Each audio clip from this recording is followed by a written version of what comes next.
Hey, what's going on, guys? It's Stubbs here. Welcome back to another GT6 Pro Drifting episode. And in this episode, I decided to feature the Holden Monaro CV8. And this is a car that has literally changed my view on drifting. Literally. So, after I've tuned it, it managed to look like this. Now, this is, again, a standard car, which is actually my biggest downfall with this thing. Like, I wish this thing was a premium car just so I can make it look a little bit nicer. But since it is a standard car, I can't do much to it. And I can't even go into gallery view to actually view the car properly, so I kind of improvised. Anyway, in the tuning options, as you can see, it has 650 brake horsepower. I down-tuned this, or I detuned it, down to 650 brake horsepower, and it has 1,332 kilos. Now, the suspension settings are probably the things that I've changed the most on this car compared to the rest of my other cars. If you go and check those out, the camber, the spring rate, everything is different. I decided to go for a little bit more of a realistic, I guess, tune on this thing. So, because I've said it in my previous video that I'm slowly trying to make my cars, you know, tuned to be just like actual drift cars. So, I've given this car specifically less camber and less toe. I've made it so it sort of drives well if you'd use a steering wheel. So I'm trying to adapt to that. So my tunes kind of work on both platforms, like on the controller and on the steering wheel.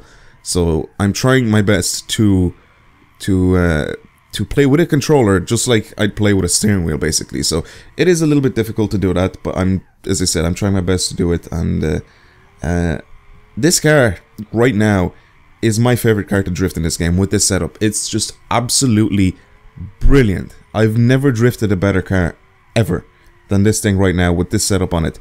When I took it out for the first time on the track after I tuned it and I gave it the setup that it has now, when I took it out on the track, I couldn't believe it. I couldn't believe it at all. When you watch the replays here, there's barely any twitching going on from the wheels. There's barely any sort of proper correction that I have to make with this car. It just takes corners so smoothly and so well that I just don't have to do that. It's just perfect. The power for the back wheels and the steering, they go together so well. So it just makes this one of the best cars, if not my best car right now for drifting. And to be honest, it's my favorite one to drive. And I'd take this over the RX-7 that I have right now, and that's saying something because I love my RX-7. Sorry. Because I love my RX-7 and it drives great, but this thing drives amazing. And I'm not saying that just because, you know, I usually say that on every single one of my videos that, you know, once I tune this, it drives really, really well.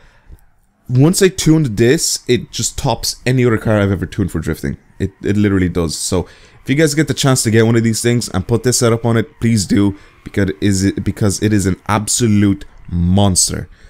But anyway, hopefully you guys have enjoyed this video. If you have, give it a thumbs up. And also, if this tune works for you, please come back and tell me what you think of it, because I think it's just absolutely awesome. Another thing that I want to tell you guys is I'm going to be live streaming and doing this sort of an open lobby on Gran Turismo 6 later on today. If you guys are watching this as the video has been uploaded, then you should go and check out the link in the description box below, where it leads you over to my live stream, where you can follow the live stream and know when I'm online. Which is twitch.tv/DubsNB, and if you want to add me as a friend, my PSN should be up on the screen. It's the same as my YouTube name anyway. But yeah, that's about it. Thank you everybody for watching, and I will see you guys later.